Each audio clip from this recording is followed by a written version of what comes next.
जय हिंद दोस्तों, आपका स्वागत है मेरे एक और नए वीडियो। तो आज हम बात करने वाले हैं बीजेपी पर, भारतीय जनता पार्टी। तो आज हम देखेंगे कि बीजेपी ने इन 12 सालों में क्या क्या किया है, 2014 से 2025 तक इन्होंने क्या क्या किया है। तो चलिए वीडियो स्टार्ट करते हैं। जब नरेंद्र मोदी जी 26 मई 2014 को पहली बार भारत के प्रधानमंत्री बने, मैं नरेंद्र दामोदर दास मोदी वह मुख्य रूप से 2014 के आम चुनाव में भारतीय जनता पार्टी के प्रधानमंत्री पद के उम्मीदवार थे। उनकी पार्टी बीजेपी ने अकेले दम पर पूर्ण बहुमत हासिल की, 543 सीटों में से 282 सीटें जीती। उन्होंने प्रधानमंत्री बनने के लिए किसी एक व्यक्ति को नहीं हराया, बल्कि उनकी पार्टी ने चुनाव में भारतीय राष्ट्रीय कांग्रेस के नेतृत्व वाले सत्तारूढ़ गठबंधन संयुक्त प्रगतिशील गठबंधन यूपीए को हराकर सरकार बनाई। आज हम जानेंगे कि 2014 से 2025 तक हमारे प्रधानमंत्री ने क्या क्या किया। तो हम इसे कुछ पॉइंट्स में बांटते हैं। Number 1, GDP. जब मोदी जी भारत के प्रधानमंत्री बने थे तब हमारा देश दुनिया में जीडीपी पे 10वें नंबर पे था, और अब 2025 में हम दुनिया में जीडीपी के मामलों में 4थे नंबर पर हैं। अब ये अनुमान है कि 2030 से पहले हम 3रे नंबर पे भी आ जाएंगे। जीडीपी के मामले में 1 नंबर पर है USA, United state of America, और यही 2रे नंबर पर है चाइना, और 3रे नंबर पर जर्मनी, और फिर हमारा नंबर आता है 4थे नंबर पर इंडिया। 2030 तक हम जर्मनी को पीछे छोड़ देंगे और दुनिया की 3री सबसे बड़ी अर्थव्यवस्था बन जाएंगे। अभी हमारी जीडीपी है $4.2 ट्रिलियन, वहीं जर्मनी की $4.7 ट्रिलियन। अब बात करते हैं चाइना की। चाइना की है $19 ट्रिलियन जीडीपी, यूएसए की है $30 ट्रिलियन जीडीपी। ये तो जीडीपी की बात रही। अब बात करते हैं हम कि 2014 में प्रधानमंत्री के बनने के बाद मोदी जी ने किन किन योजनाओं को चालू किया है। तो चलिए, नंबर 1 पर है जन धन योजना। ये योजना 28 अगस्त 2014 को चालू की गई। यह एक वित्तीय समावेशन योजना है जिसका काम देश के हर नागरिक को बैंकिंग सुविधा से जोड़ना है।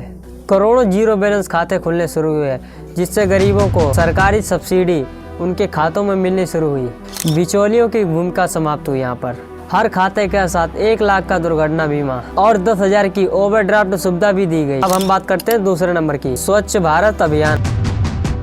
इसे 2 अक्टूबर 2014 को शुरू किया गया। यह देशव्यापी स्वच्छता अभियान है जिसका मुख्य लक्ष्य भारत को खुले में शौच से मुक्त बनाना था। ग्रामीण क्षेत्र में 10 करोड़ से ज्यादा शौचालय का निर्माण हुआ। अब हम बात करते हैं 3रे नंबर पर, जीएसटी।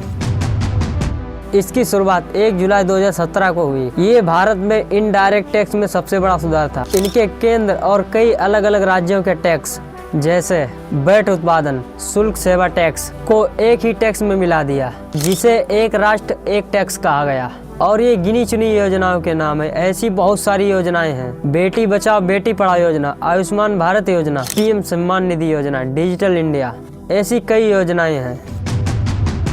अब हम बात करते हैं भारत के बदलाव में 2014 से पहले का और 2014 के बाद का। दिल्ली में अतिक्रमण वाले मकानों को गिराया जा रहा है। इससे रोड रेलवे लाइन में सुधार हो पाएगा, सड़कें चौड़ी होंगी, ट्रेन ट्रैक चौड़े होंगे, और जिनकी झुग्गियां टूट रही हैं उनके तहत एक योजना चलाई गई है, जहां झुग्गी वहां मकान।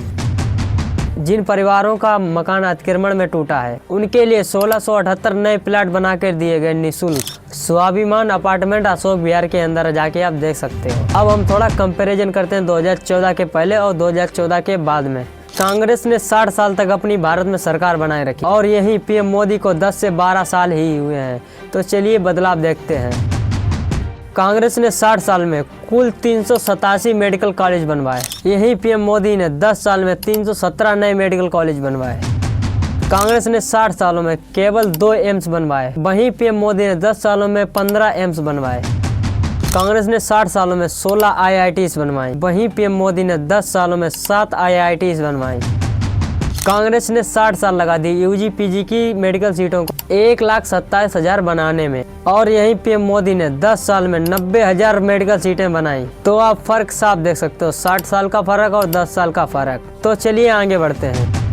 आइए अब बात करते हैं हमारे देश के रेल नेटवर्क और रोड नेटवर्क पर। 2014 से पहले भारतीय रेलवे के कुल रूट का लगभग 30 से 35% इलेक्ट्रीफाइड था। अब 2014 के बाद भारत में 97 से 98% रेल नेटवर्क इलेक्ट्रीफाइड है। यही नहीं, भारतीय रेल नेटवर्क की लंबाई वर्तमान में 68,000 किलोमीटर से ज्यादा है। ये दुनिया का 4था सबसे बड़ा रेल नेटवर्क है। भारत में 2014 से पहले रोड नेटवर्क लगभग 47 लाख किलोमीटर था और अब 2014 के बाद 2025 तक लगभग 67 लाख किलोमीटर बढ़ चुका है। ये दुनिया का दूसरा सबसे बड़ा रोड नेटवर्क है अमेरिका के बाद। 2014 से पहले नेशनल हाईवे की लंबाई कुल 96,000 किलोमीटर थी और अब 2014 के बाद नेशनल हाईवे की लंबाई 1.5 लाख किलोमीटर से बढ़ चुकी है। 2014 से पहले 12 किलोमीटर प्रतिदिन नेशनल हाईवे बनता था और अब 2014 के बाद प्रतिदिन 30 किलोमीटर नेशनल हाईवे बन रहा है। चलिए हम बात करते हैं रोजगार पर। बीजेपी की सरकार आने के बाद रोजगार में क्या बढ़ोतरी रही, तो हम इसे भी पॉइंट्स में समझते हैं। नंबर 1, इलेक्ट्रॉनिक उत्पादन। 2014-2015 के बीच केवल 2 मोबाइल निर्माण इकाइयाँ थीं, जिनकी संख्या बढ़कर 2025 में अब 300 से ज़्यादा हो चुकी है। इससे लाखों लोगों को प्रत्यक्ष रूप से रोजगार मिला। अब कुछ लोग कहेंगे कि ये तो बीजेपी वाला है, तो आप सुन लो, मैं किसी भी पार्टी को सपोर्ट नहीं करता। मैं देश के साथ हूँ, जो अच्छा करेगा उसे अच्छा कहा जाएगा। चलिए मैं एक उदाहरण देता हूँ। कर्नाटक कांग्रेस सरकार की ताज़ा कलाकारी। सड़कें साफ करने वाले 46 सब्सिडी ट्रक को किराए पर लिया गया 613 करोड़ रुपए देकर सिर्फ 7 सालों के लिए। और मजे की बात तो ये है कि एक ट्रक की कीमत सिर्फ 70 लाख रुपए थी। इसका मतलब 46 ट्रक 32 करोड़ रुपए के हमेशा के लिए खरीदे जा सकते थे, लेकिन सरकार कहती है कि हम खरीदते तो 32 करोड़ रुपए एक साथ देने पड़ते, इसीलिए 613 करोड़ रुपए देकर किराए पर लेना ज़्यादा समझदारी थी।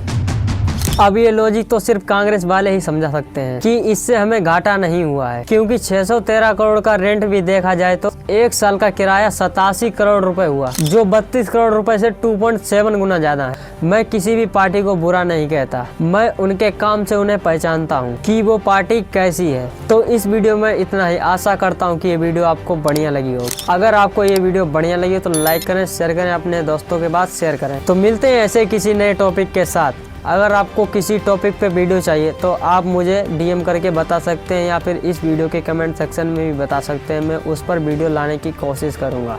तो चलिए मिलते हैं ऐसे किसी नए वीडियो के साथ। जय हिंद।